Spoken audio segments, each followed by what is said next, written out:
यथार्थ मोक्ष पथ।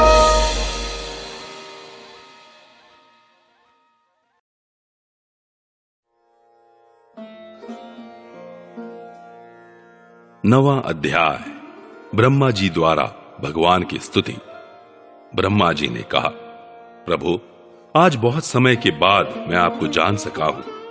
अहो, कैसे दुर्भाग्य की बात है कि देहधारी जीव आपके स्वरूप को नहीं जान पाते। भगवान, आपके सिवा और कोई वस्तु नहीं है। जो वस्तु प्रतीत होती है वह भी स्वरूपतः सत्य नहीं है, क्योंकि माया के गुणों के क्षुभित होने के कारण केवल आप ही अनेकों रूपों में प्रतीत हो रहे हैं। देव, आपकी चित्त शक्ति के प्रकाशित रहने के कारण अज्ञान आपसे सदा ही दूर रहता है। आपका यह रूप, जिसके नाभि कमल से मैं प्रकट हुआ हूं, सैकड़ों अवतारों का मूल कारण है। इसे आपने सत्पुरुषों पर कृपा करने के लिए ही पहले पहल प्रकट किया है। परमात्मन, आपका जो आनंद मात्र, भेद रहित, अखंड तेजोमय स्वरूप है, उसे मैं इससे भिन्न नहीं समझता। इसलिए मैंने विश्व की रचना करने वाले होने पर भी विश्वातीत आपके इस अद्वितीय रूप की ही शरण ली है। यही संपूर्ण भूत और इंद्रियों का भी अधिष्ठान है। हे विश्व कल्याणमय, मैं आपका उपासक हूं। आपने मेरे हित के लिए ही मुझे ध्यान में अपना यह रूप दिखलाया है। जो पापात्मा विषयासक्त जीव है, वे ही इसका अनादर करते हैं। मैं तो आपको इसी रूप में बार बार नमस्कार करता हूं। मेरे स्वामी, जो लोग वेद रूप वायु से लाई हुई आपके चरण रूप कमल कोश की गंध को अपने कर्णपुटों से ग्रहण करते हैं, उन अपने भक्त जनों के हृदय कमल से आप कभी दूर नहीं होते, क्योंकि वे पराभक्ति रूप डोरी से आपके पाद पद्मों को बांध लेते हैं। जब तक पुरुष आपके अभयप्रद चरणार विंदों का आश्रय नहीं लेता, तभी तक उसे धन, घर और बंधुजनों के कारण प्राप्त होने वाले भय, शोक, लालसा, दीनता और अत्यंत लोभ आदि सताते हैं, और तभी तक उसे मैं, मेरेपन का दुराग्रह रहता है, जो दुख का एकमात्र कारण है।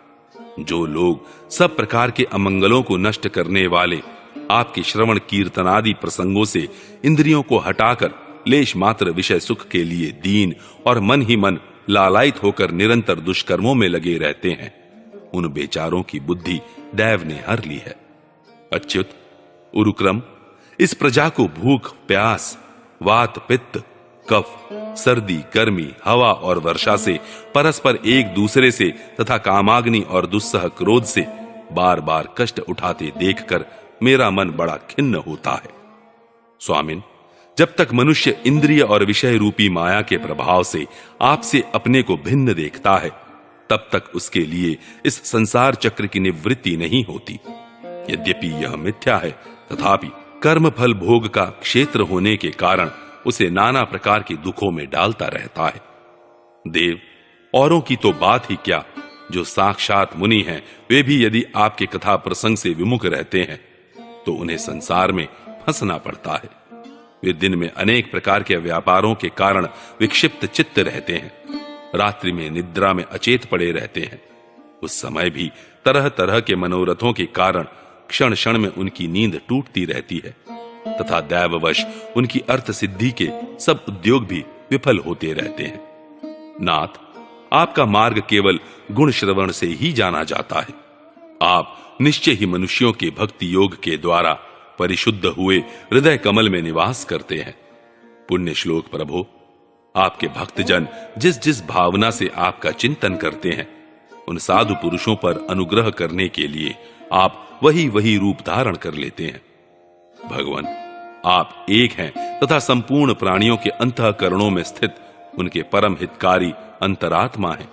इसलिए यदि देवता लोग भी हृदय में तरह तरह की कामनाएं रखकर भांति भांति की विपुल सामग्रियों से आपका पूजन करते हैं, तो उससे आप उतने प्रसन्न नहीं होते जितने सब प्राणियों पर दया करने से होते हैं। किंतु वह सर्वभूत दया असत पुरुषों को अत्यंत दुर्लभ है। जो कर्म आपको अर्पण कर दिया जाता है, उसका कभी नाश नहीं होता, वह अक्षय हो जाता है। अतः नाना प्रकार के कर्म, यज्ञ, दान, कठिन तपस्या और व्रतादि के द्वारा आपकी प्रसन्नता प्राप्त करना ही मनुष्य का सबसे बड़ा कर्म फल है। क्योंकि आपकी प्रसन्नता होने पर ऐसा कौन फल है जो सुलभ नहीं हो जाता। आप सर्वदा अपने स्वरूप के प्रकाश से ही प्राणियों के भेद भ्रम रूप अंधकार का नाश करते रहते हैं तथा ज्ञान के अधिष्ठान साक्षात परम पुरुष हैं। मैं आपको नमस्कार करता हूं। संसार की उत्पत्ति, स्थिति और संहार के निमित्त से जो माया की लीला होती है वह आपका ही खेल है। अतः आप परमेश्वर को मैं बार बार नमस्कार करता हूं। जो लोग प्राण त्याग करते समय आपके अवतार, गुण और कर्मों को सूचित करने वाले देवकी नंदन, जनार्दन, कंस निकंदन आदि नामों का विवश होकर भी उच्चारण करते हैं, वे अनेकों जन्मों के पापों से तत्काल छूटकर मायादि आवरणों से रहित ब्रह्म पद प्राप्त करते हैं। आप नित्य अजन्मा है, मैं आपकी शरण लेता हूं। भगवान, इस विश्व वृक्ष के रूप में आप ही विराजमान हैं। आप ही अपनी मूल प्रकृति को स्वीकार करके जगत की उत्पत्ति, स्थिति और प्रलय के लिए मेरे, अपने और महादेव जी के रूप में 3 प्रधान शाखाओं से विभक्त हुए हैं और फिर प्रजापति एवं मनु आदि शाखा प्रशाखाओं के रूप में फैलकर बहुत विस्तृत हो गए हैं। मैं आपको नमस्कार करता हूं। भगवान, आपने अपनी आराधना को ही लोगों के लिए कल्याणकारी स्वधर्म बताया है, किंतु वे इस ओर से उदासीन रहकर सर्वदा विपरीत कर्मों में लगे रहते हैं। ऐसी प्रमाद की अवस्था में पड़े हुए इन जीवों की जीवन आशा को जो सदा सावधान रहकर बड़ी शीघ्रता से काटता रहता है, वह बलवान काल भी आपका ही रूप है। मैं उसे नमस्कार करता हूं। यद्यपि मैं सत्यलोक का अधिष्ठाता हूं, जो 2 परार्ध पर्यंत रहने वाला और समस्त लोकों का वंदनीय है, तो भी आपके उस काल रूप से डरता रहता हूं। उससे बचने और आपको प्राप्त करने के लिए ही मैंने बहुत समय तक तपस्या की है। आप ही अधियज्ञ रूप से मेरी इस तपस्या के साक्षी हैं। मैं आपको नमस्कार करता हूं। आप पूर्ण काम हैं, आपको किसी विषय सुख की इच्छा नहीं है, तो भी आपने अपनी बनाई हुई धर्म मर्यादा की रक्षा के लिए पशु पक्षी, मनुष्य और देवता आदि जीव योनियों में अपनी ही इच्छा से शरीर धारण कर अनेकों लीलाएं की हैं। ऐसे आप पुरुषोत्तम भगवान को मेरा नमस्कार है। प्रभु, आप अविद्या, अस्मिता, राग, द्वेष और अभिनिवेश 5 में से किसी के भी अधीन नहीं है। तथापि इस समय जो सारे संसार को अपने उदर में लीन कर भयंकर तरंग मालाओं से विक्षुब्ध प्रलयकालीन जल में अनंत विग्रह की कोमल शैया पर शयन कर रहे हैं, वह पूर्व कल्प की कर्म परंपरा से श्रमित हुए जीवों को विश्राम देने के लिए ही है। आपके नाभि कमल रूप भवन से मेरा जन्म हुआ है। यह संपूर्ण विश्व आपके उदर में समाया हुआ है। आपकी कृपा से ही मैं त्रिलोकी की रचना रूप उपकार में प्रवृत्त हुआ हूं। इस समय योग निद्रा का अंत हो जाने के कारण आपके नेत्र कमल विकसित हो रहे हैं। आपको मेरा नमस्कार है। आप संपूर्ण जगत के एकमात्र सुहृद और आत्मा हैं तथा शरणागतों पर कृपा करने वाले हैं।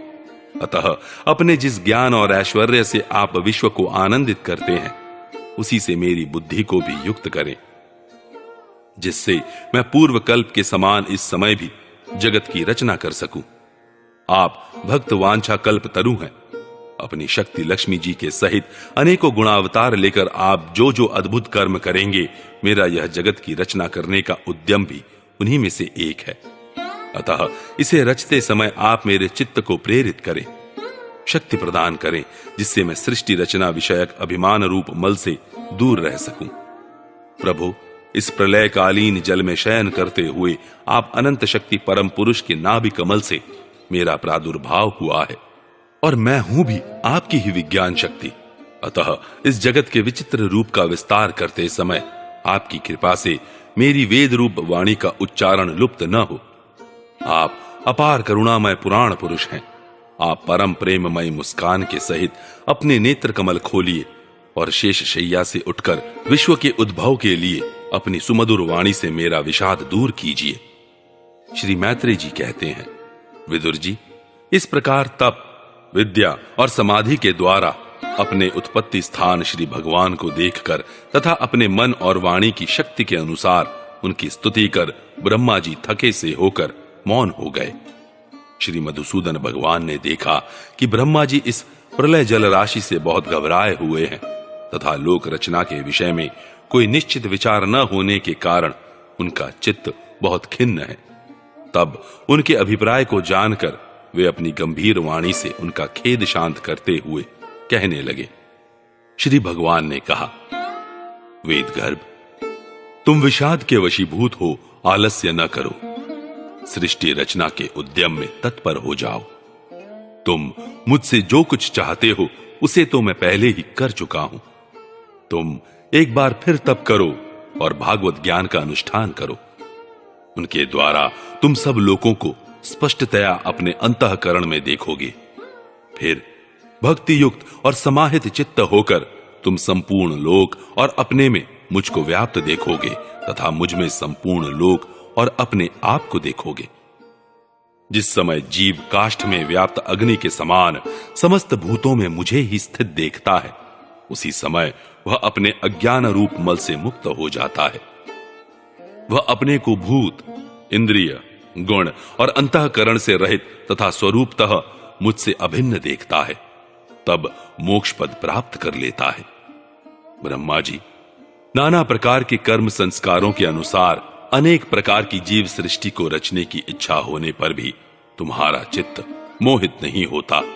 यह मेरी अतिशय कृपा का ही फल है। तुम सबसे पहले मंत्र दृष्टा हो। प्रजा उत्पन्न करते समय भी तुम्हारा मन मुझ में ही लगा रहता है। इसी से पापमय रजोगुण तुमको बांध नहीं पाता। तुम मुझे भूत, इंद्रिय, गुण और अंतःकरण से रहित समझते हो। इससे जान पड़ता है कि यद्यपि देहधारी जीवों को मेरा ज्ञान होना बहुत कठिन है, तथापि तुमने मुझे जान लिया है। मेरा आश्रय कोई है या नहीं, इस संदेह से तुम कमल नाल के द्वारा जल में उसका मूल खोज रहे थे। सो मैंने तुम्हें अपना यह स्वरूप अंतःकरण में ही दिखलाया है। प्यारे ब्रह्मा जी, तुमने जो मेरी कथाओं के वैभव से युक्त मेरी स्तुति की है और तपस्या में जो तुम्हारी निष्ठा है, वह भी मेरी ही कृपा का फल है। लोक रचना की इच्छा से तुमने सगुण प्रतीत होने पर भी जो निर्गुण रूप से मेरा वर्णन करते हुए स्तुति की है, उससे मैं बहुत प्रसन्न हूं। तुम्हारा कल्याण हो। मैं समस्त कामनाओं और मनोरथों को पूर्ण करने में समर्थ हूं। जो पुरुष नित्य प्रति इस स्तोत्र द्वारा स्तुति करके मेरा भजन करेगा, उस पर मैं शीघ्र ही प्रसन्न हो जाऊंगा। तत्ववेत्ताओं का मत है कि पूर्त, तप, यज्ञ, दान, योग और समाधि आदि साधनों से प्राप्त होने वाला जो परम कल्याणमय फल है, वह मेरी प्रसन्नता ही है। विधाता, मैं आत्माओं का भी आत्मा और स्त्री पुत्रादि प्रियों का भी प्रिय हूं। देह आदि भी मेरे लिए प्रिय है, अतः मुझसे ही प्रेम करना चाहिए। ब्रह्मा जी, त्रिलोकी को तथा जो प्रजा इस समय मुझ में लीन है, उसे तुम पूर्व कल्प के समान मुझसे उत्पन्न हुए अपने सर्ववेदमय स्वरूप से स्वयं ही रचो। श्री मैत्री जी कहते हैं, प्रकृति और पुरुष के स्वामी कमल नाभ भगवान सृष्टिकर्ता ब्रह्मा जी को इस प्रकार जगत की अभिव्यक्ति करवाकर अपने उस नारायण रूप से अदृश्य हो गए। 10वां अध्याय, 10 प्रकार की सृष्टि का वर्णन। विदुर जी ने कहा, मुनिवर, भगवान नारायण के अंतर्धान हो जाने पर संपूर्ण लोकों के पितामह ब्रह्मा जी ने अपने देह और मन से कितने प्रकार की सृष्टि उत्पन्न की।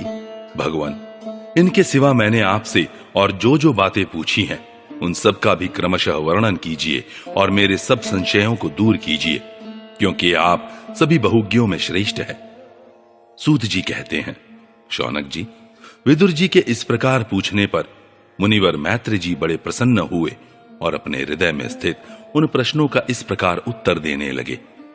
श्री मैत्री जी ने कहा, अजन्मा भगवान श्री हरि ने जैसा कहा था, ब्रह्मा जी ने भी उसी प्रकार चित्त को अपने आत्मा श्री नारायण में लगाकर 100 दिव्य वर्षों तक तप किया। ब्रह्मा जी ने देखा कि प्रलयकालीन प्रबल वायु के झकोरों से जिससे वे उत्पन्न हुए हैं तथा जिस पर वे बैठे हुए हैं, वह कमल तथा जल कांप रहे हैं।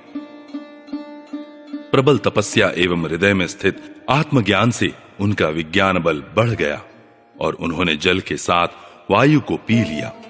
फिर जिस पर स्वयं बैठे हुए थे उस आकाशव्यापी कमल को देखकर उन्होंने विचार किया कि पूर्व कल्प में लीन हुए लोगों को मैं इसी से रचूंगा।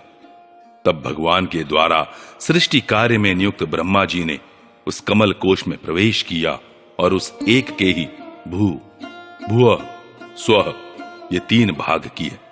यद्यपि वह कमल इतना बड़ा था कि उसके 14 भुवन या इससे भी अधिक लोकों के रूप में विभाग किए जा सकते थे।